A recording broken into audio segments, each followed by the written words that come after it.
Hello दोस्तों, मैं मनीष सोनी एक बार पुनः आपके अपने प्यारे से यूट्यूब चैनल MKS क्लासेस में सभी का स्वागत है। चलिए चलते हैं आज के ये वीडियो में।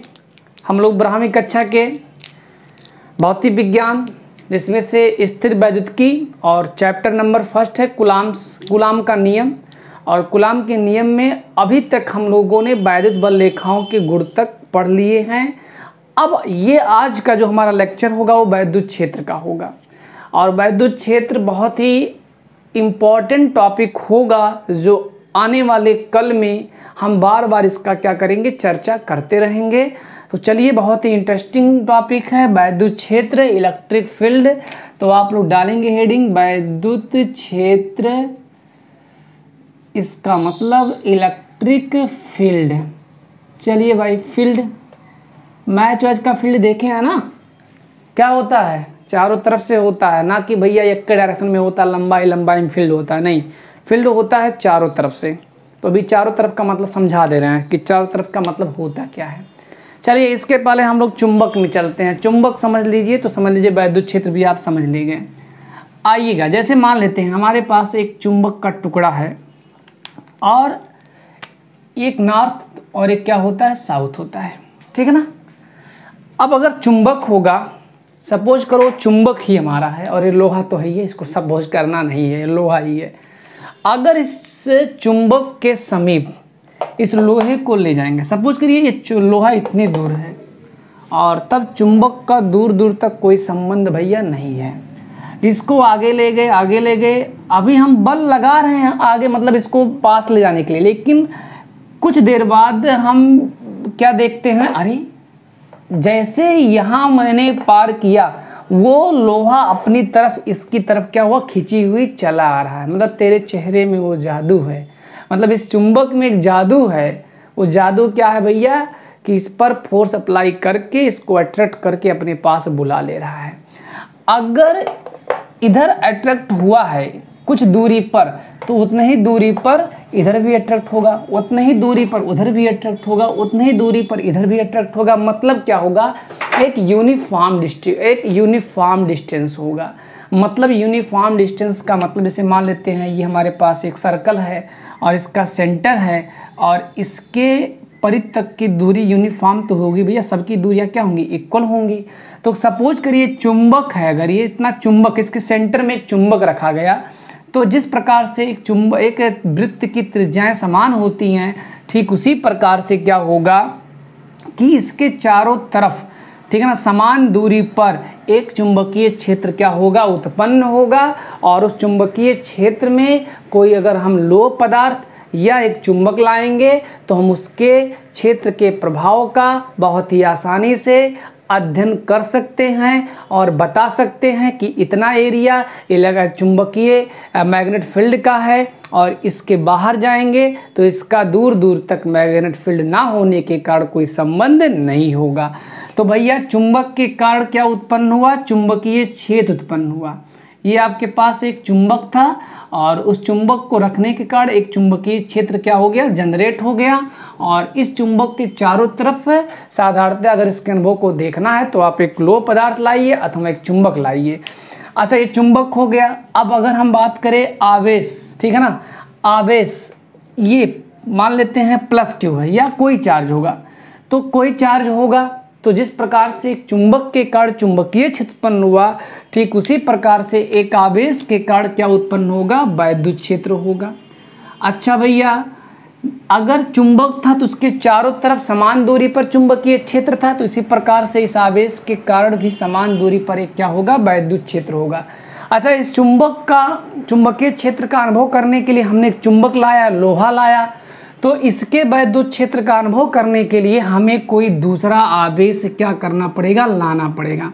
मान लेते हैं प्लस क्यू है और यहाँ एक प्लस क्यू चार्ज है, ठीक है ना, और ये चुंबकीय इस वैद्युत क्षेत्र से बाहर है, मतलब इलेक्ट्रिक फील्ड से बाहर है, तो दूर दूर तक इन दोनों में कोई संबंध नहीं होगा। लेकिन जैसे ही इस आवेश को हम यहाँ रखेंगे तो क्या होगा, दोनों एक दूसरे से कहाँ जाएंगे, दूर जाएंगे। क्यों जाएंगे, क्योंकि हमने पढ़ा है कि अगर इक्वल नेचर के चार्ज होंगे तो बिटवीन रिपल फोर्स डन होगा, ठीक है ना। तो प्लस क्यू ये इस पर फोर्स अप्लाई करेगा, वो उस पर फोर्स अप्लाई करेगा, जिसके फलस्वरूप दोनों एक दूसरे से कहाँ जाएंगे, दूर जाएंगे। लेकिन अगर हम यही माइनस क्यू ला दें, अगर माइनस क्यू यहाँ ला दिए तो भैया ये दोनों क्या करेंगे, एक दूसरे के समीप आकर के एक वैद्युत बल के कारण ये दोनों बच जाएंगे। मतलब भैया इन दोनों में बहुत गहरी दोस्ती है, मतलब प्यार इन दोनों में बहुत ज़्यादा है, मतलब मेल फीमेल समझ सकते हैं। तो आइए इस प्रकार से हमने आपको बताया, अगर एक चुंबक होगा तो चुंबकीय क्षेत्र होगा, ठीक उसी प्रकार से अगर एक हमारे पास चार्ज होगा तो इलेक्ट्रिक फील्ड होगा, और जिस प्रकार से एक चुंबक के चारों तरफ चुंबकीय क्षेत्र उत्पन्न होता है, ठीक उसी प्रकार से एक आवेश के कारण चारों तरफ क्या उत्पन्न होता है, वैद्युत क्षेत्र। और इस वैद्युत क्षेत्र का अनुभव करने के लिए हमें कोई दूसरा चार्ज की आवश्यकता होगी, तब हम उसके इलेक्ट्रिक फील्ड को आसानी से देख सकते हैं, समझ सकते हैं। चलिए, देखने का मतलब अनुभव करना, ठीक है ना, नहीं तो पता लगेगा कि देखो भैया कहाँ कहाँ कार्य कर रहा, नहीं, अनुभव केवल कर सकते हैं।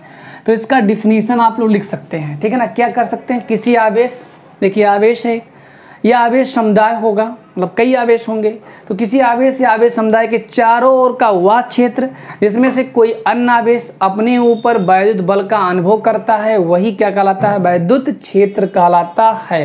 तो इस प्रकार से आपको वैद्युत क्षेत्र समझ में आ गया होगा, ठीक है ना। एक बार पुनः, किसी आवेश या आवेश समुदाय के चारों ओर का वह क्षेत्र जिसमें से कोई अन्य आवेश अपने ऊपर किसी बल का अनुभव करता है, वैद्युत क्षेत्र कहलाता है।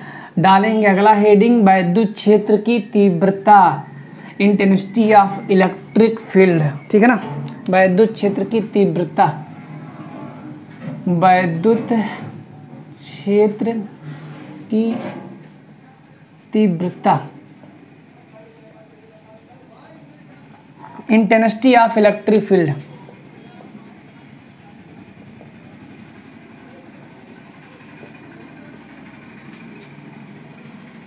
चलिए इस चीज को समझते हैं। पहला चीज, वैद्युत क्षेत्र की तीव्रता को हम लोग ई से रिप्रेजेंट करते हैं। किसे करते हैं, ई से। और ध्यान दीजिएगा, ई इक्वल होता है F/Q0। अच्छा, आप लोगों ने पढ़ा चाल बराबर दूरी बटा समय, एकांक समय में तय की गई दूरी को क्या कहते थे, चाल कहते थे। उसी प्रकार से हम कह सकते हैं वैद्युत क्षेत्र में स्थित, ठीक है ना, वैद्युत क्षेत्र में स्थित किसी बिंदु पर रखे एकांक परीक्षण आवेश पर लगने वाले वैद्युत बल को ही उस बिंदु पर हम लोग क्या कहेंगे, वैद्युत क्षेत्र की तीव्रता कहते हैं। एक चीज नया आया है, इसे हम लोग क्या कहते हैं, ठीक है ना, परीक्षण आवेश। इसके बारे में बस जस्ट हम बता देंगे कि क्या होता है, पूरा पूरा इसका फंडा। चलिए अभी आप इतना ही समझिएगा केवल कि ये परीक्षण आवेश, इसे Q0 भी कहते हैं, Q0 भी कहते हैं। तो हमने आपको बताया कि वैद्युत क्षेत्र में स्थित, वैद्युत क्षेत्र में स्थित किसी बिंदु पर रखे एकांक परीक्षण आवेश पर लगने वाले वैद्युत क्षेत्र को ही, लगने वाले वैद्युत बल को ही उस बिंदु पर हम लोग क्या कहते हैं, वैद्युत क्षेत्र की तीव्रता कहते हैं। और इसे हम लोग किससे प्रदर्शित करते हैं, इसे प्रदर्शित करते हैं। और अब बात करते हैं राशिवास के बारे में। नोट, वैद्युत क्षेत्र की तीव्रता एक सदिश राशि है। कौन सी राशि है भैया, सदिश राशि है, ये हो गया। और इसका जो मात्रक होता है, मात्रक इसका जो मात्रक होता है फोर्स है, तो न्यूटन। और ये क्या है आपके पास, आवेश, आवेश का मात्रक क्या होता है, कूलाम। न्यूटन बटा कूलाम होता है, अथवा वोल्ट प्रति मीटर भी होता है। आगे हम आपको पढ़ाएंगे E=B/D, ठीक है ना, तब आपको समझ में आएगा। तो आइएगा, अरे भाई E=B/D अगर आपको समझ में आगे आ जाएगा तो ये भी समझ में आएगा, क्योंकि ये B है, विभवांतर, इसका मात्रक क्या होता है, वोल्ट। और दूरी है, दूरी का मात्रक क्या होता है भैया, ठीक है ना, मीटर होता है। तो E=B/D है, और वही E किसके बराबर है, F/Q0 के। तो ये भी आपस में क्या होंगे, बराबर होंगे। मतलब न्यूटन बटा कूलाम बराबर क्या हो जाएगा, वोल्ट बटा मीटर हो जाएगा, ठीक है ना। तो घबराइएगा मत, इसके दो मात्रक होते हैं, न्यूटन बटा कूलाम भी होता है और वोल्ट प्रति मीटर होता है। देखिए मात्रक बहुत इंपॉर्टेंट होता है। मात्रक जब तक नहीं समझ पाएंगे आप, तब तक आप न्यूमेरिकल्स नहीं लगा सकते, क्योंकि न्यूमेरिकल्स ही इंडिकेट करता है कि क्या मुझे दिया है, ठीक है ना। तो इस प्रकार से, ठीक है ना, इसके दो मात्रक होंगे, न्यूटन बटा कूलाम और वोल्ट बटा मीटर होता है, ये हो गया। अच्छा, बीमा समझने के लिए पहले हमें क्या करना पड़ेगा, इसके मात्रक को MKS बताना पड़ेगा। तो SI है आपका, अगर हम बात करें MKS में, MKSA में, अभी तक आप MKS पढ़ते थे, अब MKSA भी पढ़ना पड़ेगा कि A फॉर एम्पियर होता है। तो ठीक है ना, तो यहाँ से आइएगा, बल का मात्रक क्या होता है MKS में, बल F बराबर क्या होता है, यमे होता है। यमे का मतलब क्या हो गया, किलोग्राम, ठीक है ना, और A आया है तो मीटर, और सेकंड पर क्या होगा -2 हो जाएगा, ठीक है ना, क्योंकि त्वरण का मात्रक क्या होता है मीटर पर सेकंड स्क्वायर, ऊपर जाएगा तो -2 हो जाएगा। और Q0 IT का मतलब, ठीक है ना, करंट इनटू टाइम, करंट का मतलब एम्पियर, और समय का मतलब सेकेंड। इस चीज़ को ऊपर ले जाइए आप तो हो जाएगा किलोग्राम मीटर सेकंड पर -3, और एम्पियर पर क्या हो जाएगा आपके पास, इनवर्स हो जाएगा। तो इस प्रकार से इसका हम बीमा लिख सकते हैं। किलोग्राम आया है, हम लोग पढ़े हैं MLTA, यहाँ हमें बार बार इसी का यूज करना पड़ेगा।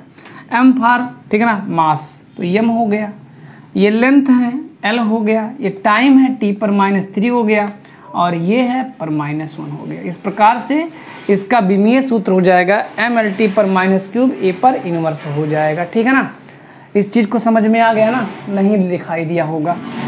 चलिए इसको यहाँ लिख दे रहे हैं, MLT पर -3 और A पर इनवर्स, ये इसका क्या होता है, बीमा होता है, और ये इसका क्या होता है, मात्रक होता है। अगर मात्रक आप समझ के ले गए तो आसानी से, ठीक है ना, इसके बीमा को भी क्या हो जाएगा, लिख ले जाएंगे, ठीक है ना। तो इस प्रकार से हमने आपको वैद्युत क्षेत्र की तीव्रता को भी बता दिया, समझ में आया ही होगा, लिख लीजिएगा, ठीक है ना, नोट कर लीजिएगा। अब डालेंगे, हाँ राज सदिश है, एक चीज़ बताना भूल गए, राज सदिश है तो इसका कोई डायरेक्शन भी होगा ना, क्योंकि वेक्टर में क्या होता है, मैग्नीट्यूड विथ डायरेक्शन, तो डायरेक्शन इसका क्या होगा, प्लस से दूर और माइनस की ओर, मतलब इसकी जो दिशा होती है वो प्लस से दूर होती है, और जब प्लस से दूर होगी तो किधर जाएगा, माइनस की ओर जाएगा।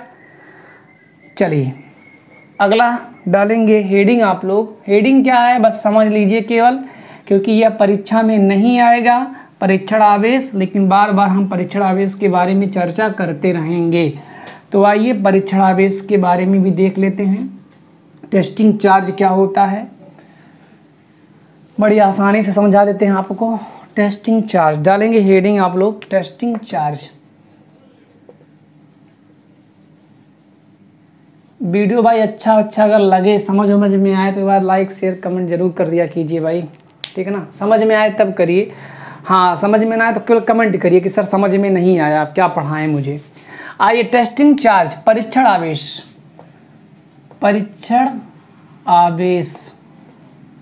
आइएगा परीक्षण आवेश को सबसे पहला चीज़ हम लोग इसको रिप्रेजेंट करते हैं Q0 से। कुछ लोग इसे Q0 भी कहते हैं और इसे कुछ लोग Q0 भी कहते हैं, उसमें घबराने की बात नहीं है। जिस प्रकार से इसे एप्सिलॉन 0 भी कहते हैं और एप्सिलॉन नॉट भी कहते हैं, ठीक उसी प्रकार से इसे हम लोग क्या कहते हैं, Q0 भी कह सकते हैं और Q0 भी कह सकते हैं, इसमें कोई हस्तक्षेप नहीं कर सकता है। आइए सबसे पहला चीज़, ये जो Q0 है ये परीक्षण आवेश है, इसका जो नेचर होता है वो धनावेश होता है। क्या होता है भैया, धनावेश। इसकी जो प्रकृति होती है धनावेश होता है, और यह एक अल्प धन विद्युत आवेश है, अल्प धन विद्युत आवेश है, और यह केवल और केवल मात्र एक काल्पनिक आवेश है, वास्तविक आवेश नहीं है, ठीक है ना। इसकी हम केवल कल्पना कर सकते हैं। आइए समझते हैं। जैसे मान लेते हैं हमारे पास एक चार्ज है Q, दूसरा चार्ज है -Q, तो दोनों के कारण एक इलेक्ट्रिक फील्ड जनरेट होगा, ठीक है ना, और दोनों एक दूसरे पर फोर्स अप्लाई करेंगे। अब चूंकि प्लस माइनस है तो दोनों क्या करेंगे, पास चले आएंगे, ठीक है ना, दोनों कुछ ये चल कर जाएगा कुछ ये चल कर जाएगा, जाकर चिपक जाएंगे, ठीक है ना। अब आइएगा, मतलब जब +Q -Q मतलब 0 ना होंगे तो दोनों के कारण अपना एक वैद्युत क्षेत्र होता है। अब ये चूंकि एक अल्प धन विद्युत आवेश होता है, जिसके फलस्वरूप इसका कोई अपना वैद्युत क्षेत्र नहीं होता है, अर्थात एक आवेश Q है और एक आवेश Q0 है +Q, और सपोज करते हैं ये इसका वैद्युत क्षेत्र है, क्योंकि ये आवेश होगा तो उसके कारण एक वैद्युत क्षेत्र जनरेट होगा, लेकिन इसके कारण कोई वैद्युत क्षेत्र उत्पन्न होने वाला नहीं है। इसका लॉजिक ये है क्योंकि यह एक अल्पधन विद्युत आवेश है, जिसके फलस्वरूप इसका कोई अपना वैद्युत क्षेत्र नहीं होगा। इतना समझ में तो आया होगा। अब दूसरी बात यह है कि अगर इस चार्ज को हम थोड़ा सा मूवमेंट में करा करके थोड़ा सा मोशन करा दें और ले करके यहाँ चले आए, तो ये क्या होगा, इस पर फोर्स अप्लाई करेगा, ये वाला चार्ज इस पर फोर्स अप्लाई करेगा, मतलब इसको दूर भगा देगा। क्या करेगा, दूर भगा देगा। बात समझ में आ रहा है ना। लेकिन ये दूर नहीं भागेगा। क्यों? क्योंकि जिस प्रकार से एक पुत्र है और एक पिता है, तो पिता का पूरा पुत्र पर क्या है भैया, प्रभाव है, लेकिन पुत्र का कोई प्रभाव पिता पर नहीं है। अगर एक आइडियल है तो, आदर्श है तो, मतलब पिता उसको सब कुछ करा सकते हैं, लेकिन पुत्र पिता को कुछ नहीं करा सकता है। ठीक है ना।